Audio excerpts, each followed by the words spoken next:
Hello, everyone.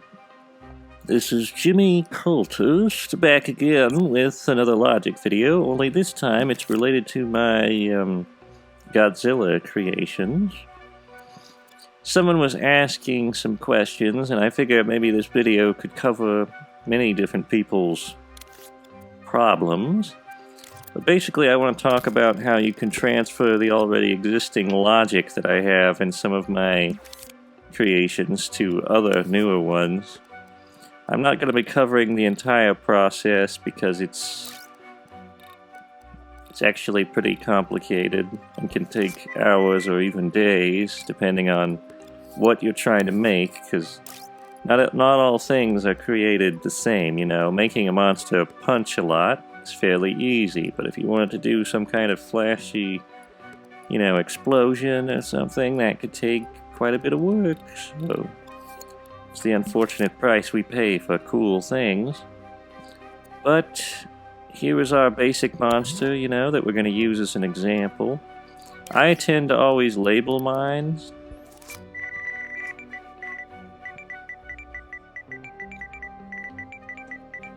It's not really necessary. And if you want to make a story thing with multiple segments, and maybe if you want them to be able to travel between levels and go back and forth, I highly advise labeling this or the other controller input. That's only if you have like a story, you know. Not really necessary all the time, but let's get ourselves a basic example.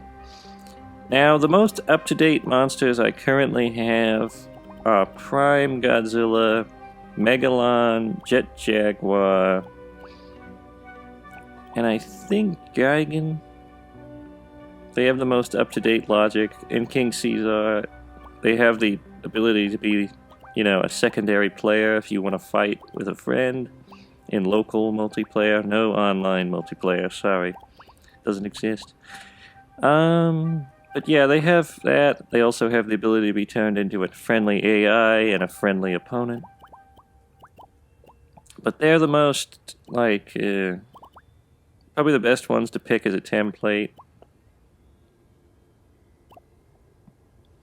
I guess Prime Godzilla, there's a few things if you pick him as a template that might be an issue, which is his moveset is very energy-based, and he doesn't have... Certain things don't shut off for him that normally shut off for other monsters because for some reason it wasn't necessary. Oh, another thing when rigging up your stuff, actually have, if you want your size to be consistent with the other puppets that I've created, I actually have a monster ruler.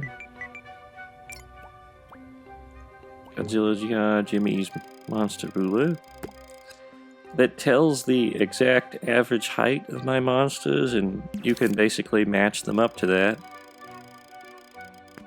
when rigging them. This fellow's about 60 meters, which is the average. Prime Godzilla is slightly taller, but yeah, if you want to rig them up, first things first, you'll need to scope in, which is L1 and X to do that. Hold L1 and press X to scope in. And you want to do it... Oh, but also do this. Click on the monster with X and press ungroup, because the initial group isn't really necessary.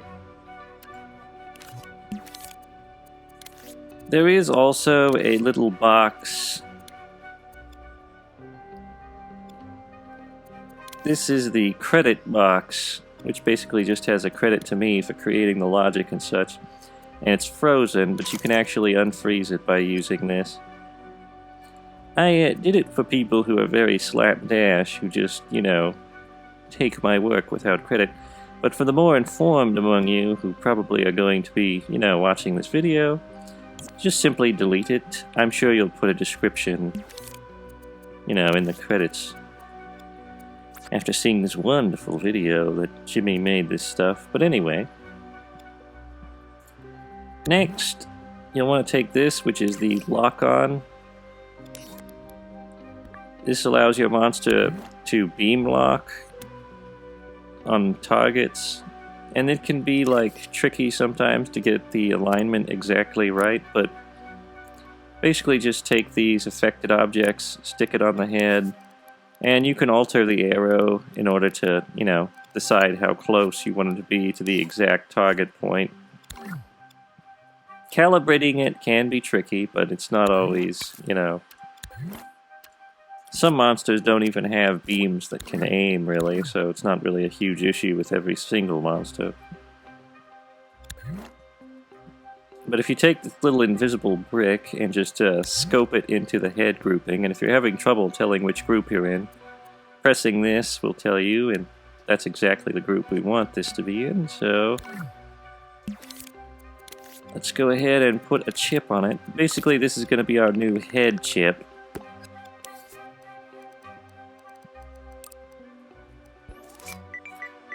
Head. And all a head chip does is act as a mount for this little fella here, who contains the beam mounts and the roar mount, which basically allows, you know, this thing to hover in the right position and the beam to hover in the right position. Which, by the way, you can easily swap out beams of other monsters by simply reconnecting some of these little babies here. For most beams, it's all in it's just connecting these, you know, this node to the endpoint of every single painting, which is basically what most beams are. They're just paintings.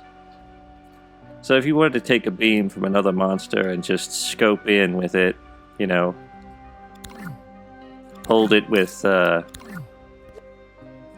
R2 and scope in here and delete the original beam. There's also usually a guide marker, although this one doesn't appear to have it, but sometimes there's a thin white guide marker that shows the length of the beam. And you can actually alter the damage radius on here. This denotes the range. As you can see, it's actually slightly longer than what is visible, but that's because players usually don't see that. And these are the various teleporters. Don't mess around with these too much because they're aligned pretty closely with the, you know, these things. I would say if you want to alter where your beam comes out, just mess around with these. Don't mess around with those. It gets complicated. Anyway, next up, go ahead and close that. He actually has a chest mount so that he can smoke and spark, and I think he also has this explosive shockwave that comes out of his chest or something. But not all monsters really have that. In fact, it's usually tends not to be the case, but I just thought I'd mention that if you want to transfer something like that, you'll need a new chest mount, similar to what we did with the head. And let's go ahead and put this over here. That's just a sound effect, but these are the parameters. And I might as well talk about connecting them since I'm moving them over here. Basically, there's a bunch of little parameters that are connected by these wires, like how fast he goes, whether or not his procedural animations are working. Oh, another thing I advise, the average deceleration and acceleration of a monster should be 25%. That's just generally the case. Also, the average walking speed should be 0.8. The average running speed is up to you. You know, whatever you've got in mind, I guess.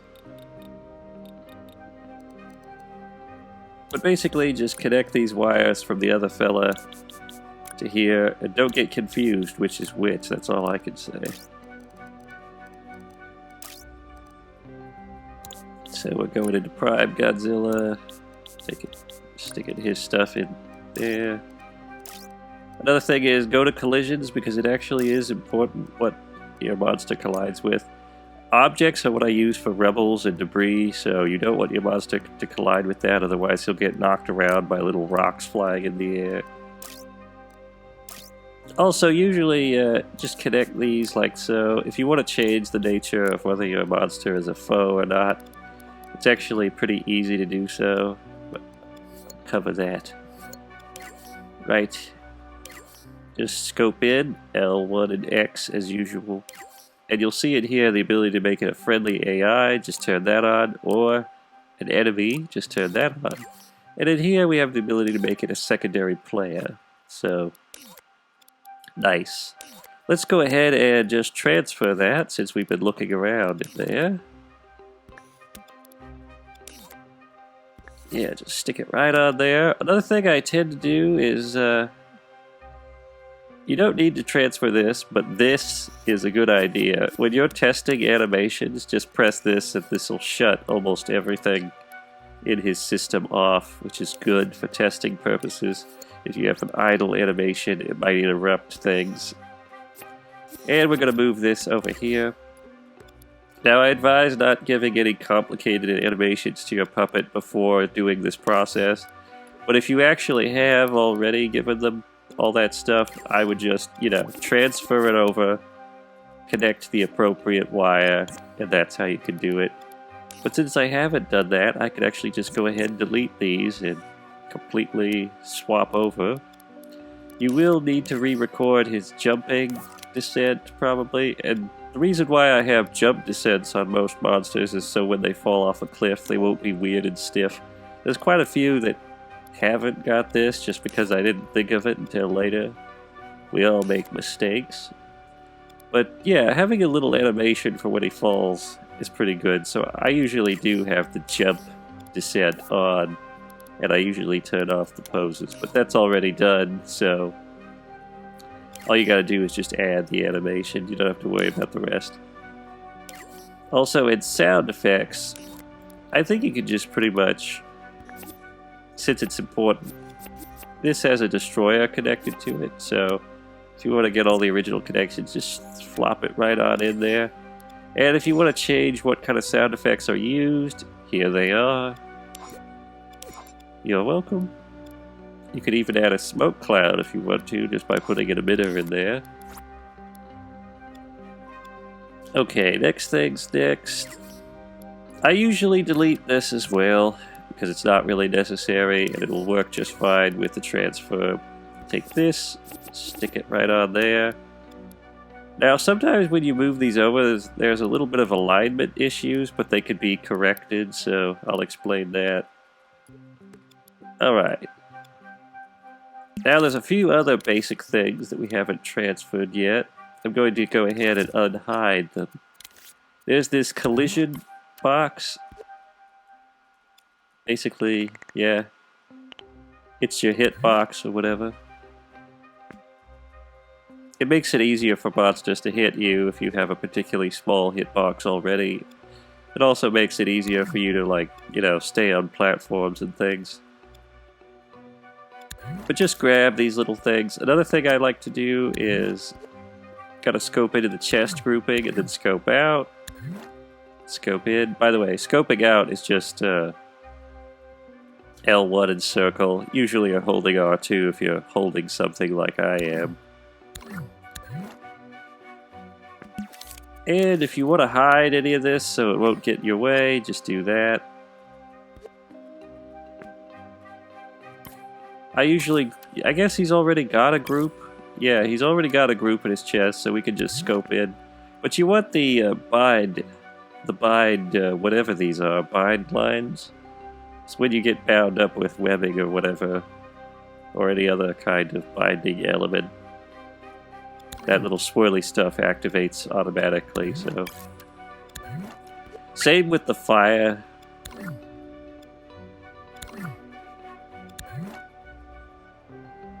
Let's see if this is the right group. Wrong group. Out of here. Alright, there we go. Right group. You could resize the fire if you want. Alright. What else is next? Oh yeah, the hand. The hand mount is somewhat useful. That's for when you pick up buildings and such.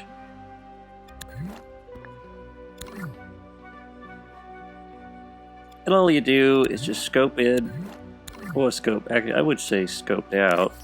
And you'll have to realign this to make it work with the building props that I have, but just, you know the button for picking things up to test it. Just realign it when you pick something up. It's pretty easy.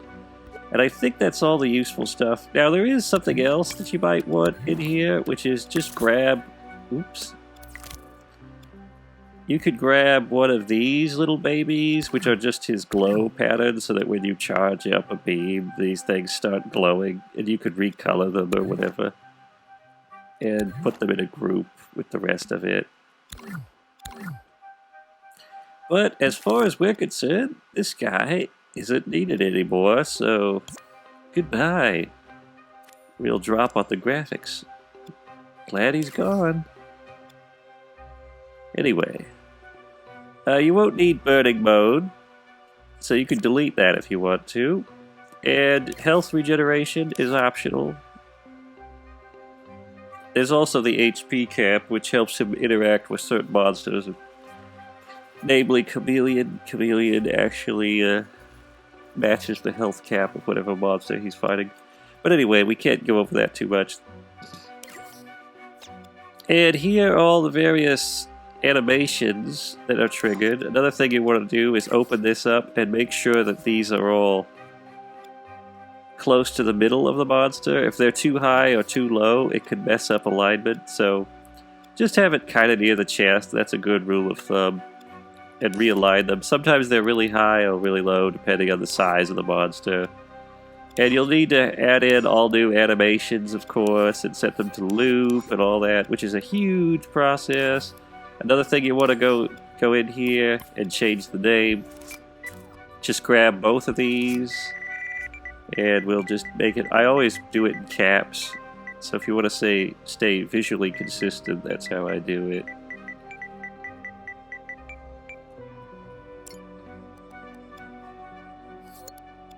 And you'll need to go into each one of these for 2-player and foe, so that's a process. If you ever wonder why this takes so long, like, Jimmy, why isn't the new monster out? It's because of all this.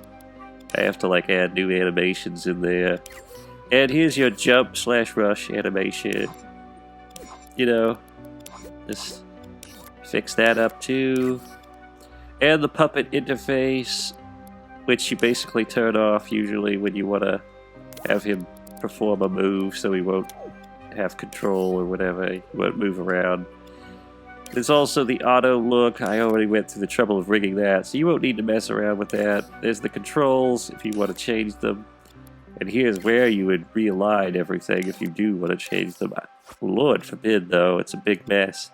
I think just run with what I put in there, but you do you, I guess. Here's all the other things. Not really important.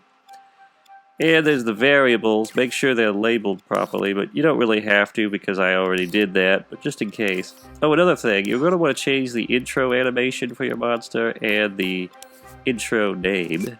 So let's just go ahead and do that. And when it comes to... if you want to add new roars, because this is clearly a Godzilla roar, just delete this and put in a new one. Godzilla! There's also the announcement voice, which, you know, it's hard to beat my voice, but sometimes, you know, I collaborate with people if they ask nicely or whatever, and I have enough time, because I'm a very busy person, but I do my best. I don't want anybody left out in the cold or whatever, with no assets for their games, but there's a lot of stuff to do. Anyway, you'll also want to change the dodge animation, the roar charge up animation, and these are all kind of mostly can be deleted if they're empty. They're useless, so delete the empties. And the roar could be really fast or slow depending on how much charge you put into it, so keep that in mind when making a charge up animation or release animation. This is the release area called blowout, so just keep that in mind. And I usually have most of the sound effects, not in this case, but I usually have most of the monsters' roars and sound effects somewhere over here, so if you want to know, if you want to use roars that Orga has, just take Orga and check his roar box, and you should find most of his sound effects in there. Here's the block. You want to reanimate this single frame, so that's all pretty easy. And here are all the attacks and specials. You could actually make new ones, just be sure to rewire them properly. Also, you'll need to reanimate these little babies. Sorry that it's a pain in the neck and it's too long to explain, but yeah, that's something you're gonna have to do if you want to go the whole 9 yards. Now, if you just want 3 moves, you're in luck, because you won't have to mess around with that. And here's where you do his various, combos or whatever they are. There's only 3 of those, and they're labeled in order, so if you want to change them. Another thing you might want to do is move this. This is the emitted impact, like that's way too low. Probably want it to be higher and further away from his body. Another thing you can do if you want to, if your monster's too big, is realign the camera. Because this is his camera box, and it will hover next to him when he's active. If I add something to lock on to, I actually have a dummy. I don't know if it's publicly available, though.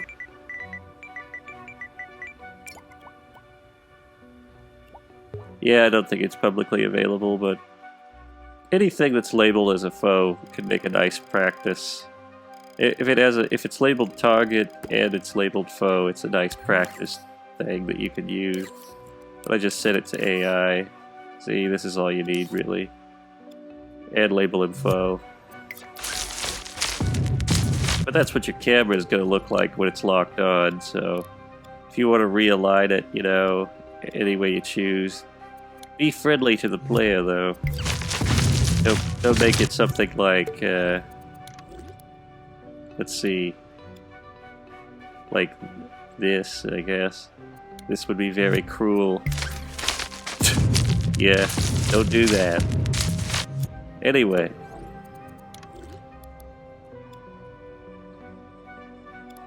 Hopefully, that'll make it obvious. A lot of these assets could also be transferred over from each other, and reused if you're clever and savvy, but to be fair, though, my logic is pretty confusing.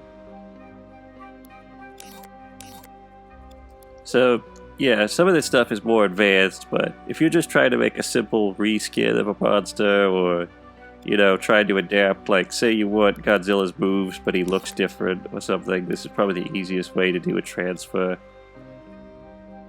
You will have to reanimate every single attack, which is a bit, laborious.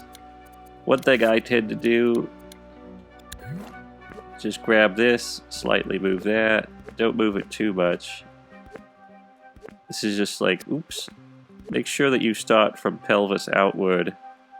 Like, pelvis, belly, chest, arms, forearm, hand. I'll move in that order if you're going outward. I don't bother with these little middle areas here. They don't seem to be important. Or the front toes. Sometimes those can be useful if you want to do some scratching or whatever. Then move down the tail.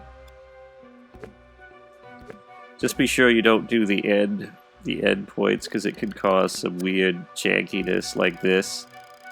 Like, you don't want to be able to control it from there, you want to be able to control it from the neck down, head to jaw. But that's a good start. I really advise using these new action recorder babies, because they're kind of the most efficient thing. And you can turn it off if you want to, but just keep that around, copy it out, and then animate the new animations, but leave that base one around just so you have all those early parameters saved.